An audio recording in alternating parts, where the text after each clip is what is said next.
Hello दोस्तों, आज हम पढ़ने वाले हैं human genome project and DNA fingerprinting, जो कि हमारे molecular basis of inheritance chapter के लास्ट 2 टॉपिक्स बचते हैं। तो चलिए आइए करते हैं शुरुआत। सबसे पहले हम बात करते हैं ह्यूमन जीनोम प्रोजेक्ट की। ये प्रोजेक्ट हमारा 1990 में स्टार्ट हुआ था एंड 2003 में कंप्लीट हुआ था। ये प्रोजेक्ट हमारा टोटल 13 ईयर्स प्रोजेक्ट रहा है, मतलब 13 साल तक ये प्रोजेक्ट हमारा कंप्लीट हुआ, 13 साल में ये प्रोजेक्ट। ठीक है, तो अब ये आता है, मेन पॉइंट आता है कि ये ह्यूमन जीनोम प्रोजेक्ट, तो इसका मेन एम या गोल क्या था। अगर हम सिंपल भाषा में कहें तो जो हमारा ह्यूमन जीनोम प्रोजेक्ट था, इसका गोल था जो हमारा ह्यूमन जीनोम है उसकी कंप्लीट स्टडी करना। ह्यूमन जीनोम की कंप्लीट स्टडी करना, ये हमारा इस प्रोजेक्ट का मेन गोल था। ठीक है, complete mapping and understanding of all the jeans of human beings, that is genome.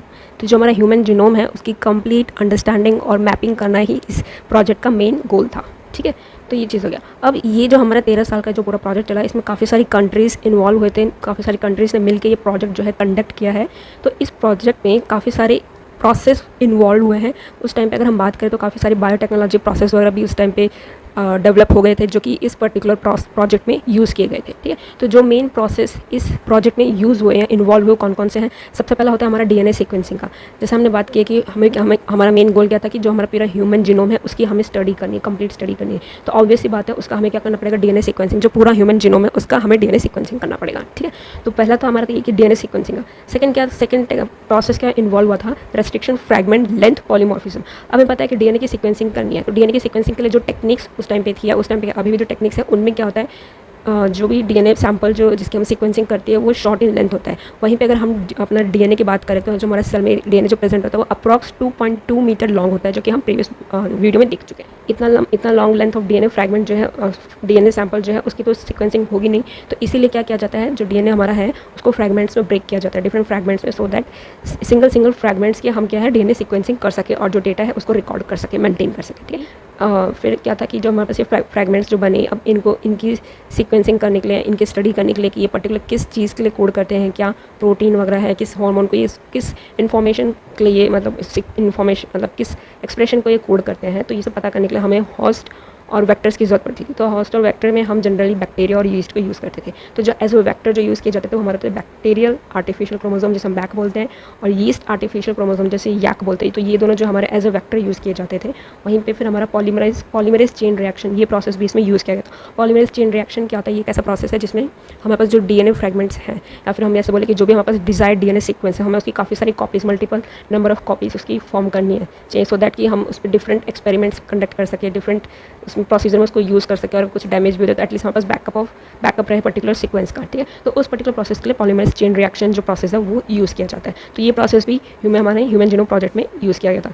Next होता है हमारा जेल इलेक्ट्रोफोरेसिस। इसमें क्या होता है कि जैसे हमने पढ़ा था कि जो डीएनए मॉलिक्यूल है उसको फ्रैगमेंट्स में ब्रेक डाउन किया, फिर क्या होता है जेल इलेक्ट्रोफोरेसिस एक ऐसा प्रोसीजर है जिसमें डीएनए फ्रैगमेंट्स को सेपरेट आउट किया जाता है on the basis of their weight, density के बेसिस पे। जो लाइट वेट होते हैं वो हैवी फ्रैगमेंट्स से जो है सेपरेट आउट हो जाते हैं। तो इस बेसिस पे हम हमारे जो डीएनए फ्रैगमेंट्स हैं उनको सेपरेट आउट करते हैं through the gel electrophoresis process. तो ये कुछ प्रोसेस हैं, डिफरेंट प्रोसेस, जो कि हमारे ह्यूमन जीनोम प्रोजेक्ट में यूज़ हुए थे। पूरा ये ह्यूमन जीनोम की स्टडी करने के लिए ये कुछ प्रोसेस है जो कि यूज़ हुए थे। ठीक है, अब इसके बाद हम कुछ ज़्यादा तो इसमें कुछ है नहीं, पूरा थ्योरेटिकल है, पूरा आपको मतलब याद करने वाला बचता है, मैटर कंटेंट है इसके अंदर। ठीक है, तो हम कुछ फीचर्स देख लेते हैं ह्यूमन जीनोम प्रोजेक्ट की, जो कि हमारे एनसीईआरटी में भी मेंशन किए हुए हैं एंड जिससे कई बार क्वेश्चंस आते हैं। जनरली अगर इस टॉपिक से क्वेश्चंस आएंगे तो इसी पर्टिकुलर रीजन से ही आएंगे। ठीक है, तो कुछ फीचर्स हैं ह्यूमन जीनोम के प्रोजेक्ट के, जो कि प्रोजेक्ट कंप्लीट होने के बाद पता लगते थे, ये कंफर्म हुए थे। तो जो हमारा ह्यूमन जीनोम है वो कंटेन करता है 3164.7 मिलियन न्यूक्लियोटाइड बेसिस। हमारा जो पूरा ह्यूमन जीनोम है वो इतना न्यूक्लियोटाइड बेसिस जो है इंक्लूड करता है। तो जो हमारी बॉडी में जो जीन्स प्रेजेंट होते हैं, तो जो एवरेज जीन्स हैं उनमें 3000 बेसिस प्रेजेंट होते हैं। 3000 बेसिस जो है एवरेज जीन्स में मतलब बेसिस, नाइट्रोजन बेसिस प्रेजेंट होते हैं 3000। ठीक है, तो लार्जेस्ट ह्यूमन जीन जो है वो डिस्ट्रोफिन है, जिसमें 2.4 मिलियन बेसिस प्रेजेंट होते हैं। टोटल नंबर ऑफ जीन्स जो आइडेंटिफाई किए गए थे वो थे हमारे 30,000 जीन्स, जो कि हमारे आइडेंटिफाई किए गए after the completion of human genome project, कि ह्यूमन जीन में 30,000 जीन्स प्रेजेंट होते हैं। ठीक है, अब जो हमारा पूरा ह्यूमन जीनोम है या पूरा जो हमारा डीएनए आप बोल सकते हो, तो उसका जो 99.9% ऑफ न्यूक्लियोटाइड्स जो होते हैं वो सेम होते हैं इन ऑल पर्सन्स, या मैं ये कहूँ कि 99.9% ऑफ डीएनए सभी इंडिविजुअल्स का सेम होता है।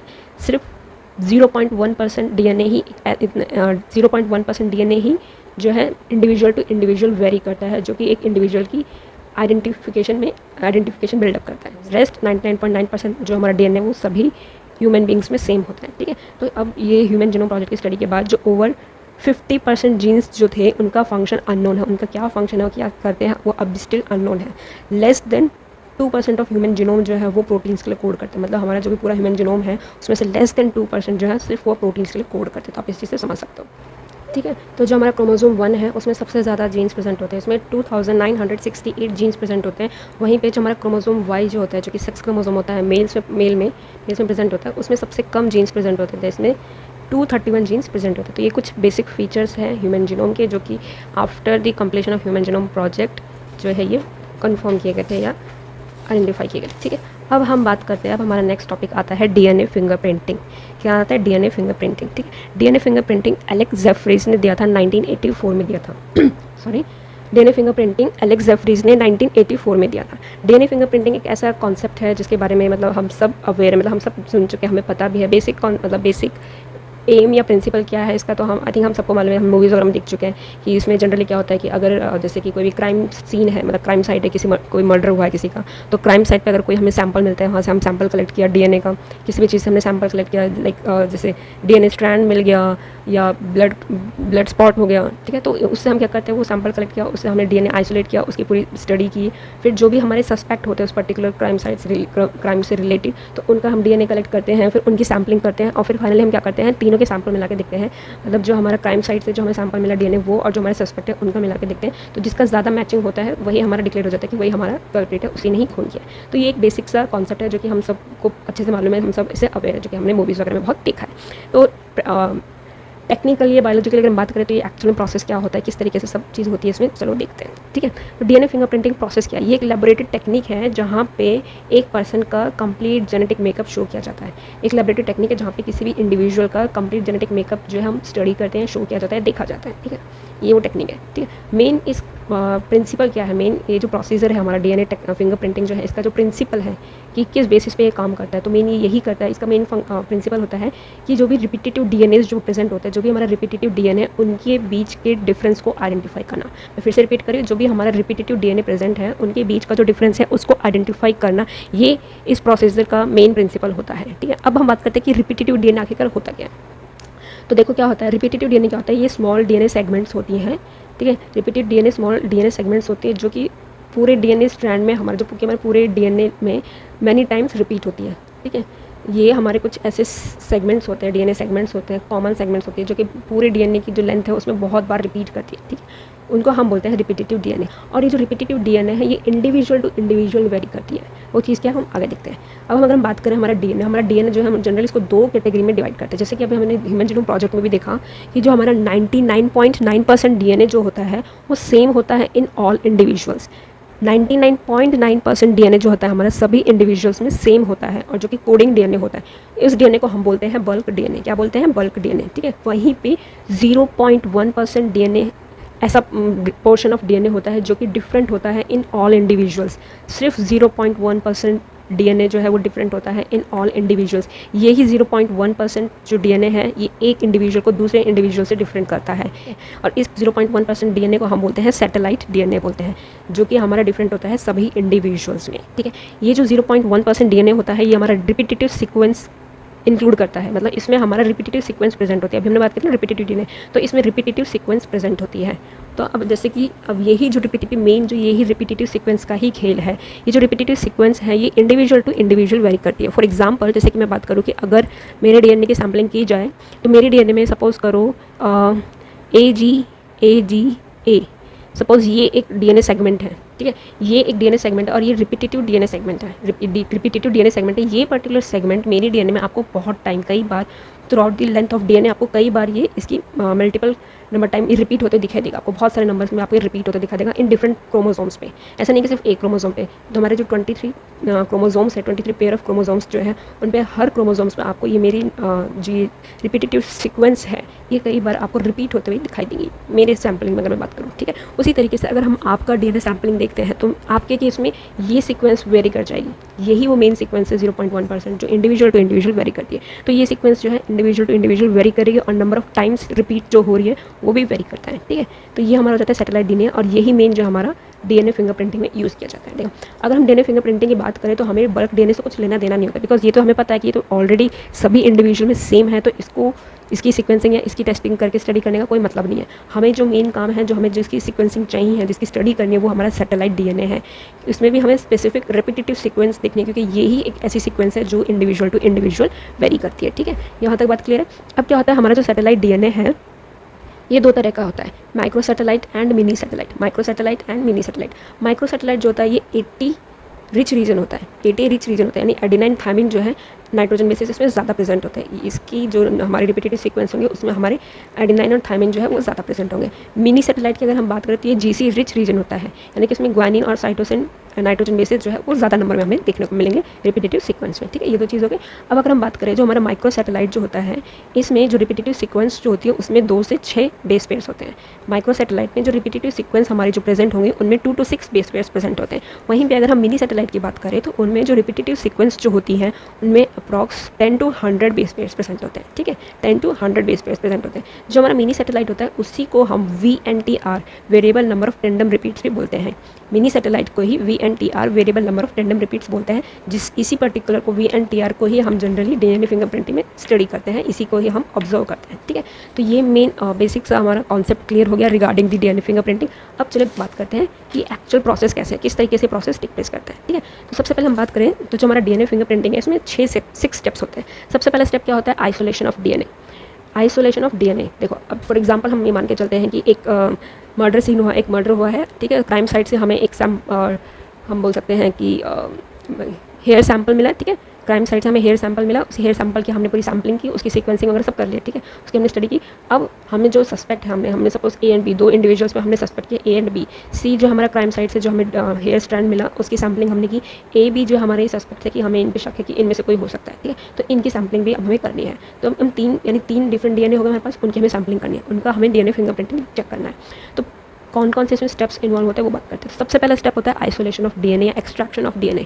सबसे पहले हम क्या करेंगे, जो भी हमें मतलब सैंपल A B C इन तीनों पर्सन मतलब सैंपल C तो हमें मिल गया, A और B से भी पर्सन से भी हम इनका डीएनए जो एक्सट्रैक्ट करेंगे, आइसोलेट कर लेंगे। ठीक है, लिंक कलेक्ट कर लिया। अब क्या करते हैं, डाइजेशन। अब हमारा जो डीएनए है उसका हम डाइजेशन करते हैं। डाइजेशन यानी ब्रेक डाउन करते हैं फ्रैगमेंट्स में, डीएनए को फ्रैगमेंट्स में ब्रेक डाउन करते हैं, सो दैट वो फर्दर प्रोसेसिंग के लिए ईजी हो जाता है। तो जो डाइजेशन या ब्रेक डाउन होता है डीएनए का फ्रैगमेंट्स में, ये किसके थ्रू होता है, मॉलिक्यूलर सीजर्स प्रेजेंट होती हैं, उनके थ्रू डीएनए का डाइजेशन किया जाता है। उन मॉलिक्यूलर सीजर्स को हम रेस्ट्रिक्शन एंडोन्यूक्लियस बोलते हैं। ठीक है, तो सेम रेस्ट्रिक्शन एंडोन्यूक्लियस को तीनों सैंपल्स में यूज़ किया जाता है। ऐसा नहीं कि ए के डीएनए के लिए हमने अलग रेस्ट्रिक्शन एंडोन्यूक्लियस, बी के लिए अलग, सी के लिए अलग, तो फिर गड़बड़ कर देगा। सेम रेस्ट्रिक्शन एंडोन्यूक्लियस यूज़ किया जाता है तीनों के सैंपल के लिए, सो दैट जो हमारा रेस्ट्रिक्शन एंडोन्यूक्लियस यानी जो हमारे मॉलिक्यूलर सीजर्स हैं वो स्पेसिफिक सेगमेंट्स पे, तीनों डीएनए सैंपल्स में स्पेसिफिक सेगमेंट्स में जहाँ जहाँ प्रेजेंट होंगी उनको वो कट कर देगा, डीएनए फ्रैगमेंट्स में कट कर देगा। ठीक है, यहाँ तक क्योंकि अब हमारे पास डीएनए फ्रैगमेंट्स मिल गई।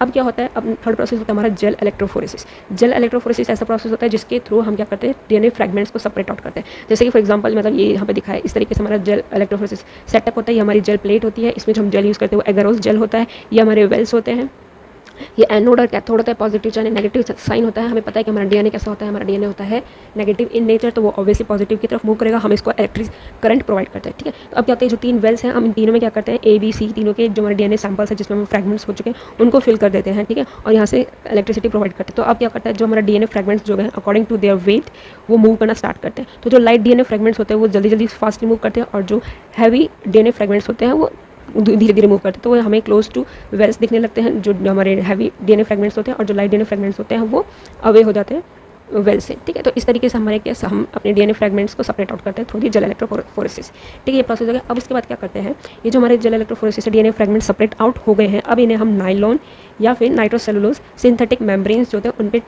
ट्रांसफर करते हैं इनको। ठीक है, ये डीएनए फ्रैगमेंट्स को अब हम नाइलॉन या नाइट्रोसेलुलोज की जो मेम्ब्रेन होती है उन पर ट्रांसफर करते हैं। तो किस तरीके से करते हैं, जो हमारी ये जेल सेलुलोज इलेक्ट्रोफोरेसिस प्लेट्स जो है इसी को हम नाइलॉन ऐसे शीट्स लगा देते हैं, नाइलॉन मेम्ब्रेन शीट्स या नाइट्रोसेलुलोज शीट लगा देते हैं। तो उससे क्या होता है, जो स्ट्रैंड्स की जो सीक्वेंस है एज इट इज़ उस पर ट्रांसफर हो जाती है हमारी नाइलॉन शीट्स में। ठीक है, यहाँ तक हो गया। अब इसके बाद क्या करें, सपोज करो इस तरीके से हमारी नाइलॉन शीट्स में ये ट्रांसफर हो गए तीनों के सैंपल्स प्रॉपर उसके सीक्वेंस में। अब हमारा नेक्स्ट स्टेप क्या आता है, नेक्स्ट स्टेप होता है हमारा हाइब्रिडाइजेशन यानी रेडियो एक्टिव प्रोब।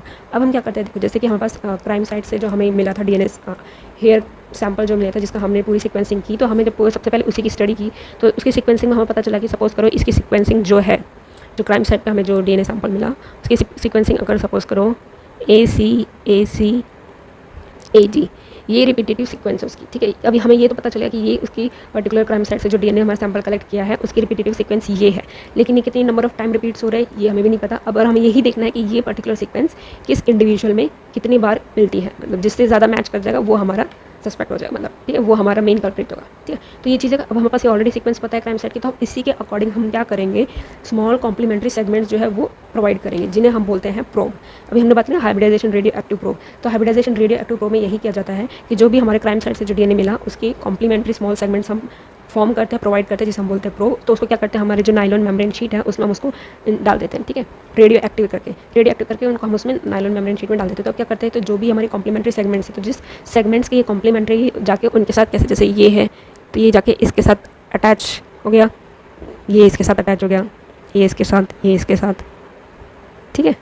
तो इस तरीके से जो हमारे ये कॉम्प्लीमेंट्री प्रोब्स या रेडियो एक्टिव जो प्रोब्स हमने प्रोवाइड किए, ये स्पेसिफिक जिन स्ट्रैंड्स के कॉम्प्लीमेंट हैं ये उनके साथ जाके बाइंड हो जाएंगे, ठीक है। यहाँ तक की बात क्लियर होगी। अब क्या करते हैं, अब ये जो हमारी रेडियो एक्टिव प्रोब्स भी हमने ऐड कर दिया, अब हम नायलॉन मेम्ब्रेन शीट्स को ऑटो रेडियोग्राफी करते हैं, यानी एक्सरे फिल्म के अंडर इन्हें हम ऑब्जर्व करते हैं, ठीक है। तो एक्सरे फिल्म के अंडर जो हमने ऑब्जर्व करते हैं तो जो रेडियो एक्टिव हमारे प्रोब्स जो प्रेजेंट है वो हमें क्या हाईलाइट होते हैं, मतलब इजीली विजिबल होते हैं under the auto radiography x-ray film के अंदर। तो ये क्लियर दिखा देता है कि जहाँ जहाँ पे भी हमारे रेडियो एक्टिव प्रोब्स जाके अटैच हुए हैं वो पर्टिकुलर हमारे सी से, मतलब जो क्राइम साइट से मिले हैं तो वो सैम्पलिंग में। तो अब जैसे हम देखें तो सी का जो हमने सैम्पल कलेक्ट किया था ये, और ये दो हमारे ए एंड बी के सस्पेक्ट, तो अगर हम देखें तो जो ये हमारे इसकी रिपीटेटिव सेगमेंट्स हैं, रिपीटेटिव सीक्वेंस है, तो सी की जो most of the repetitive sequence है वो ए के साथ मैच कर रही है, नंबर ऑफ टाइम्स रिपीट हो रहे हैं और सीक्वेंस भी जो है वही है, बिकॉज हमने कॉम्प्लीमेंट्री सेगमेंट उसके अकॉर्डिंगली प्रोवाइड किया जो कि हमें ए में ज़्यादा देखने को मिली। इस तरीके से ये कन्फर्म हो जाता है after the study of DNA fingerprinting कि जो हमारा सस्पेक्ट ए जो है वही मेन हमारा कल्प्रिट है,